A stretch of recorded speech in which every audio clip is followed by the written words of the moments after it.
Hi, I'm Craig, and I write stuff. And for about the last 15 years, some of the stuff that I've been writing has actually been for other people, as in ghostwriting. I've ghostwritten books for all kinds of different people. I've ghostwritten books for entrepreneurs and for educators, for architects and musicians. I've ghostwritten books for genius financial guys and people who just have a story to tell. It's like the greatest job in the world. And here's why it's the greatest job in the world. Imagine getting a front row seats to like the greatest teacher of all time. Somebody who is teaching not just from their subject matter expertise, but from their life experience. And you get as much time with them as you want. There's no one else in the class. There's no tests. And you can ask as many questions as you like. Ghostwriting is maybe my favorite kind of writing to do. Well, I really like writing a good birthday card every once in a while. But no, ghostwriting is absolutely my favorite kind of writing to do. And it's not because I don't have anything to say of my own, or I don't have ideas of my own. I do. I have lots of ideas, probably too many ideas. I like ghostwriting because of that learning factor, because I get basically an MBA or a master's degree in whatever topics I'm working on every time I write one. I've been flown all over the country. I've met people all over the world. I've written about history. I've written about leadership theories. I've written about all kinds of stuff as a ghostwriter. And every time I walk away exhausted with this knowledge that, I don't necessarily have like a day-to-day application for. I'm never going to be an architect. I'm never going to be, sort of a financial strategist. It's just not my thing. But there's useful nuggets in all of them. And so I thought I would share 5 things that I have learned from ghostwriting clients over the last 15 years that maybe weren't in the books, but were absolutely a part of the story. There we go. Number 1, you are never just one thing, and never ever put yourself in a position where one person can fire you. I learned this from a friend who became a ghostwriting client and a mentor and somebody I look up to. He grew up in very tough circumstances and was dyslexic, and yet figured out how to translate his knack for performance and like insatiable desire to learn into a lifelong career. He began as a mime and a magician and ended up as a speaker, speaking to C-suites all over the world and working with them on embracing learning as a competitive advantage.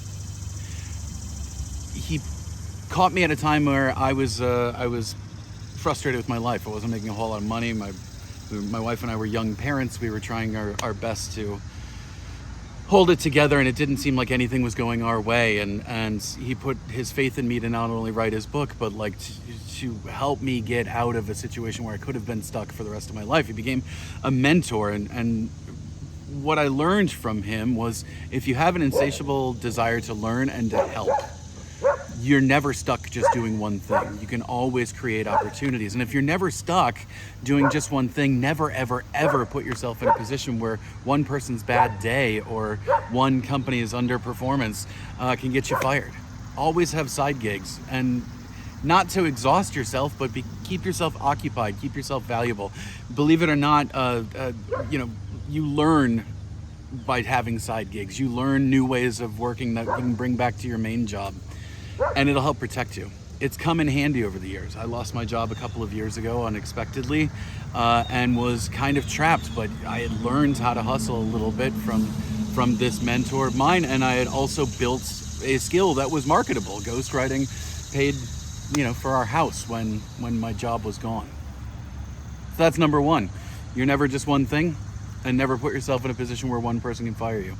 Number 2, from a guy who thinks completely differently than I do. He's a type A, hard-charging, entrepreneurial finance guy who'd never trusted himself to just make decisions in a moment. So he built systems wherever he could to help eliminate choices. He did it in his financial work. He's a financial advisor. He built a series of filters based upon desired outcomes to help him make financial decisions, basically to weed out all the different things that could go wrong so that he was left with only things that can go right. It was based on this mathematical principle that was developed in, I believe, the 17th century, called Jacobi's inverse, meaning if you don't know how to solve for a problem, figure out all the ways that you can't solve it and don't do any of those. This guy put that practice, to put that theory to work in his financial practice. He put it to work in his fitness practice and his family practice. He basically said the easiest way to understand it is if you want to lose weight, figure out all the things you can do to get fatter and don't do any of those. Do the exact opposite. Instead of trying to come up with the perfect plan all the time, perfect plans are never perfect. And as soon as you get a plan going, as soon as you have to make that first decision outside of the plan starts to fall apart. Instead, figure out all the things you don't want to do, and it will allow you to focus on the things you do. So that's number 2. Have systems and solve for the inverse when you're stuck. Number 3 is from a woman who I greatly admired and wrote a book for. She has since passed away. She was a wonderful, wonderful human being who began her life as a teacher who saw more in students than what was on their grades, what was on their test scores. And she took that desire to see the most in people and see the most potential in people and translated it into influencing how some of the country's biggest corporations approach their workforce. She always said to see the potential in everybody, see the 10 out of 10 over their head. Before you judge somebody and assume they can't do something, look at them and see in them that they just need help unlocking it, right? It seems so simple and almost kindergarten-ish, and she was not a kindergarten teacher. She was a high school teacher before she moved into her own consulting gig, but it seems so basic, to see the good in people. But it's not just the good in people, it's to see the strength in people, to see the talent in people, to see that the people around you have the ability not only to rise to the occasion, but to define the occasion.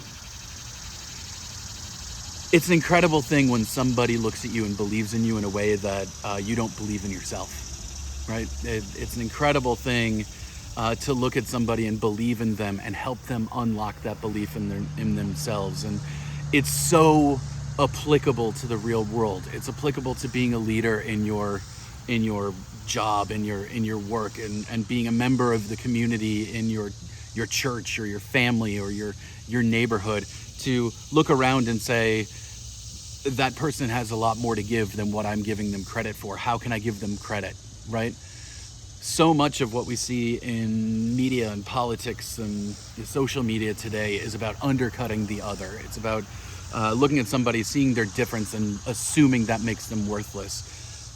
Sarah challenged me to look and see the value in everybody, no matter what they believe or how they act. See the 10 over their head and help them achieve it. Help yourself to the pleasure of discovering what their gifts are. It's amazing.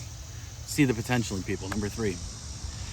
Number 4, talent does not equal happiness. This is a lesson I learned in sort of the inverse. I had an opportunity to spend a few years working on a ghostwriting project that never came to be for a pretty famous musician. If you're my age, he was very famous. And he was an incredibly talented person. He was identified as being very talented when he was young. He was identified as being maybe something like a prodigy. He had a lot of success early on, and he was miserable because the talent could never deliver the satisfaction that required, and he found himself in this talent loop, right, where the expectations were only about what he was known for, and when you're stuck in that loop of, this is the only thing I'm known for and I better be good at it because my lifestyle depends on it, whatever, there's no growth, there's no learning, and your circle around you gets smaller and smaller and smaller. This guy stood on stage in front of 20, 30,000 people 5 nights a week for 25 years. And yet he was completely lonely and sheltered and seemed miserable. And it broke my heart. It broke my heart to see somebody with so much talent not see how the world saw him, not see and experience the love that people had for him, and instead feel trapped by his own abilities. Talent does not lead to happiness. It is a beginning place. If you have talent at something, you have to combine it with a growth mindset of challenging that talent in new ways, of growing your abilities by stepping outside of that comfort zone and trying new things, and not falling back into that safety net of I'm really good at something, I'm really talented at something, therefore that's who I am. Your talent cannot define who you are. You have got to be constantly searching for more opportunities, and learn to embrace failure. When you're talented and you have a natural gift at something, you often fail less, and you become afraid to try. You become afraid to put yourself out there. Don't fall into the talent trap of feeling like you're stuck. Embrace that growth mindset. Number 5, this sounds so trite and so silly, but dream big. I have a friend I wrote a book for.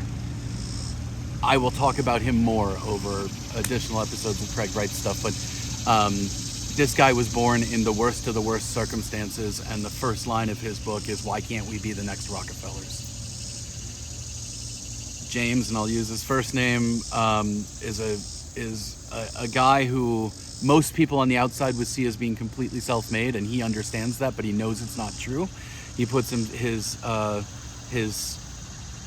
attributes his success, and it's a lot. There's a lot of success on almost every marker, business and finances. He's got a great family. He's got great friends. He's super involved in his community. He's a wonderful guy who almost missed out on all of it because he didn't feel like he could strive. And it happened throughout his life. It wasn't just being born into hard circumstances that made him think that he was going to stay stuck in hard circumstances. It was when, he got into a school and somebody challenged him to study something a little bit more intense, and he said, you know what, maybe I can do it. And he went and did it. It was when he was in his early career, he was in a very, very comfortable place, and he could have just sort of ridden it out for as long as he wanted to, and yet he had people around him who are like, you're miserable, push yourself, dream bigger.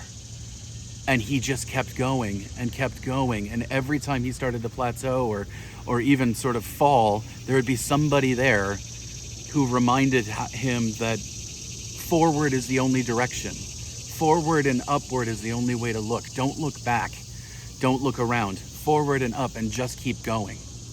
I struggle with this all the time.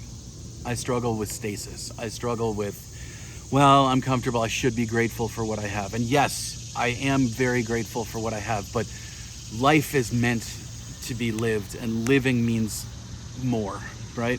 Maybe not the accumulation of more wealth or the accumulation of stuff, but more experiences, more time with the people you love, more opportunities to learn, more opportunities to challenge yourself. Dream bigger.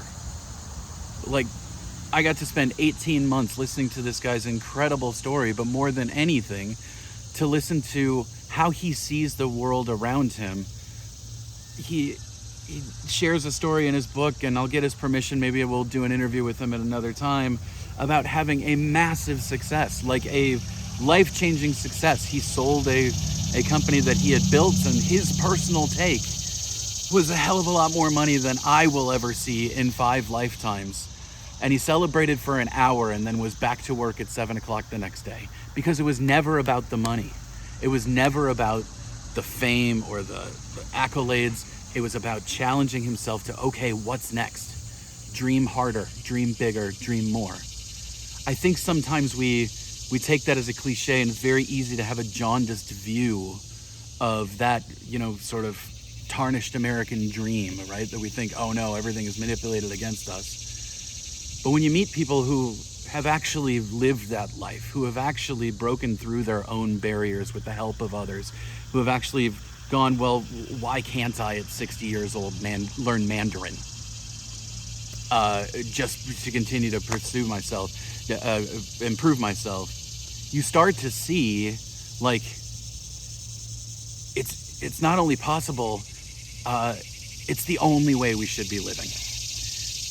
You can strive for greater kindness. You can strive for greater community. You can strive for greater empathy and service. You can strive for better relationships with the people around you. You can strive for whatever, but just keep striving.